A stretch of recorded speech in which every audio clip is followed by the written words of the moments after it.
I'd been driving through the desert for days, my camera on the passenger seat, looking for something to capture. The landscapes were stunning, endless dunes, jagged rock formations, the sun beating down mercilessly. But as beautiful as it was, I was starting to feel the weight of the solitude. It was like the desert itself was swallowing me whole, and I needed a break. That's when I saw it, a small, decaying motel, barely visible from the cracked, forgotten road.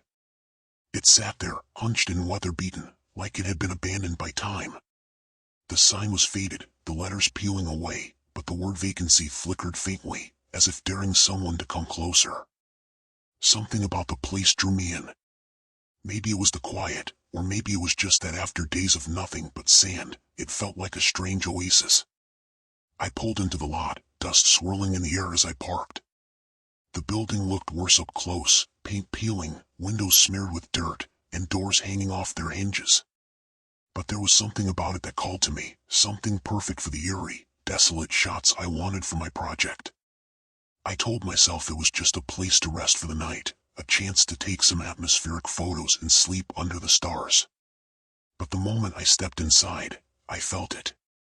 The air was different. Heavy. Like the whole building was holding its breath, waiting.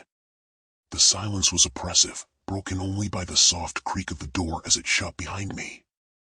I stood there for a moment, my heart racing for no reason I could explain. It wasn't just the emptiness of the place, it was the feeling that it wasn't empty at all.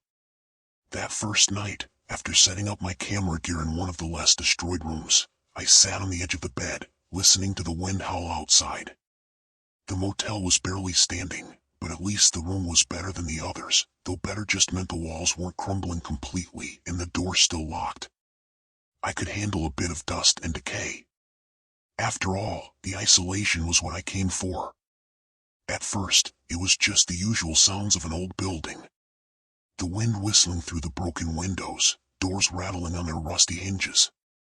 I tried to brush it off, telling myself that old places like this always make weird noises. But as the night wore on, the sounds started to change. It wasn't just the wind anymore. There were voices. Low, barely audible, like someone whispering in the next room. I froze, listening. It was faint, almost indistinguishable, like a murmur just below the edge of understanding. I told myself it was just the wind playing tricks, but there was a rhythm to it, a cadence, like a conversation happening right behind the paper-thin walls. I stood up, feeling my skin prickle with unease, and opened the door to the hallway. The air was thick, stale, as I stepped into the long, dark corridor. The whispers, they didn't stop. If anything, they grew louder, more insistent. The dim light from my phone barely cut through the darkness, but I could feel it. Someone, something, was watching me. I followed the sound, walking slowly, my heart pounding louder with each step.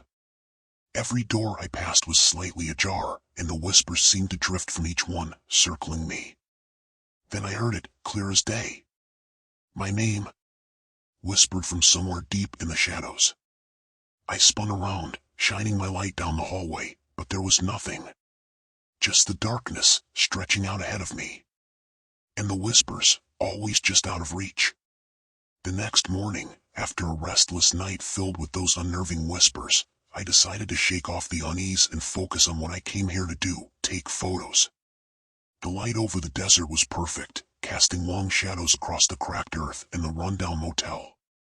I wandered outside with my camera, trying to capture the eerie stillness of the place. That's when I saw him. An old man, appearing out of nowhere, shuffling toward me from the direction of the desert. His clothes were ragged, torn in places, and caked with dirt, as if he hadn't seen shelter or water in days. His face was weathered, skin burnt from the sun, and his eyes, those eyes, looked both empty and filled with something dark. He didn't look surprised to see me, which was strange enough considering how far out this place was. He stopped a few feet from me, eyes scanning me up and down before settling on my face. "You shouldn't be here," he muttered, voice low and raspy. I tried to ask him where he came from, why he was out here, but he cut me off with a shake of his head. "It's not important. You need to leave. Before dark." His eyes flickered toward the motel, as if the building itself carried some horrible memory. I didn't say anything at first, unsure how to respond. He went on, speaking more to himself than to me. This place, people used to stay here, travelers, families. Then they started disappearing. One by one. He swallowed hard, his gaze distant, like he was reliving something in his mind. The whispers, you've heard them, haven't you? His words hit me like a punch to the gut. I opened my mouth, ready to deny it, but the truth was I had heard them. Those voices in the night, low and insistent, creeping through the walls. I hadn't told anyone. Who could I even tell? But this stranger, he knew. You have to go. Before the sun sets, he warned again, his voice trembling. The whispers, they're older than this place, older than anything. They take what they want. Before I could press him for more, what do they want? He turned and started walking back toward the desert, disappearing as suddenly as he'd come. I stood there for a long time, staring after him, my stomach twisted in knots. I didn't want to believe him, but the way his eyes looked, like he'd seen things no one should ever have to see, it left me rattled. That afternoon, I couldn't shake the old man's words. His warning echoed in my mind, twisting the still air of the desert around me. I decided I had to know more. If I was going to stay another night, hell, if I was going to make it through another night, I needed answers. I started wandering through the rest of the motel, pushing open doors that creaked on rusted hinges, the air inside stale and thick with dust. Most of the rooms were the same, broken furniture, peeling wallpaper, remnants of lives long forgotten. But something drove me to keep going, like I was chasing an answer that I wasn't even sure I wanted to find. Then I found it. In one of the far rooms, tucked behind a cracked dresser, was an old leather-bound ledger. My fingers trembled as I pulled it out, the spine stiff, the pages yellowed with age. It was a guest book, names, dates, details of people who once passed through this lonely, forgotten place. The last entry was over 20 years old. But the more I flipped through, the more I realized something deeply unsettling. Not a single name had a checkout date. It didn't make sense. Name after name, all checked in, all stayed, but none ever left. The margins of the ledger were filled with hasty, frantic scribbles, messages from someone clearly terrified. The voices won't stop. I saw them again in the hallway, but no one else hears.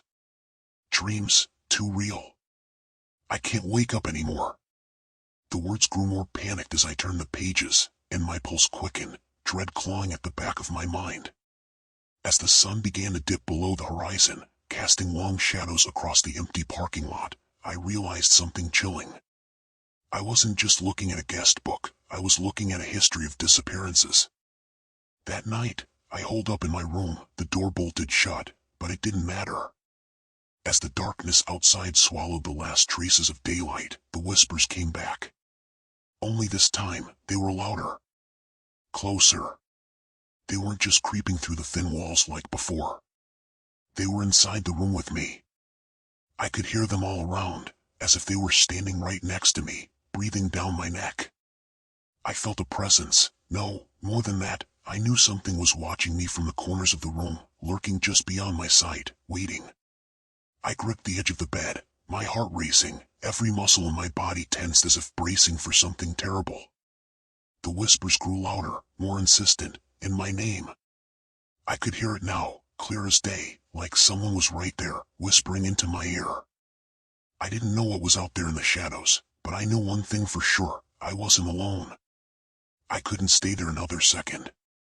The old man's warning, the voices, the names in that cursed ledger, it was all too much. I threw my things together in a frenzy, barely able to keep my hands steady, and bolted for the car. The motel felt suffocating, the walls too close, the air too thick. I just needed to get out. Away. Anywhere but here. But the desert had changed. The wind howled like a living thing, swirling sand across the broken asphalt. It wasn't peaceful anymore, it was like the whole place had turned against me. And the whispers. God, the whispers.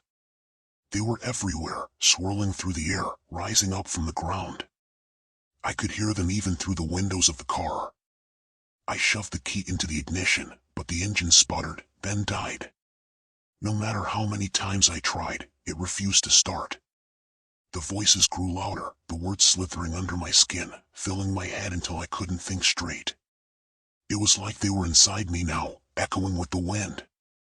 Panic overtook me, and I scrambled back to the motel, slamming the door shut behind me. I leaned against it, breathing hard, heart pounding. The silence was deafening, but only for a second. Then I saw it. The mirror across the room, dusty and cracked, reflected my disheveled figure. But something was wrong. My reflection, it wasn't moving. I blinked, and it didn't blink back. It just stood there, smiling. No. Not smiling. Grinning. My blood turned to ice. My reflection tilted its head, those dark, hollow eyes boring into mine, its lips curling wider. I stumbled back, but the reflection didn't follow. It just stared at me, that horrible, twisted grin locked onto its face. And then it moved. Not me, it. My reflection stepped out of the mirror. It was impossible, but there it was, standing in the room with me, its form darker, more distorted, like a shadow twisted into my shape. Its eyes were voids, empty black holes, and when it spoke, the sound was a chorus of whispers, layered with voices I had heard in the walls, in the halls, all around this cursed place. "It's time to stay," it whispered, the words slithering through the air like a command. I couldn't move. My legs felt like lead.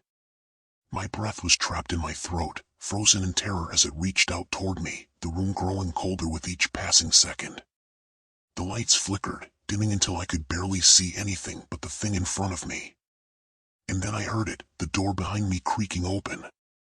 Footsteps, slow and deliberate, echoed in the room.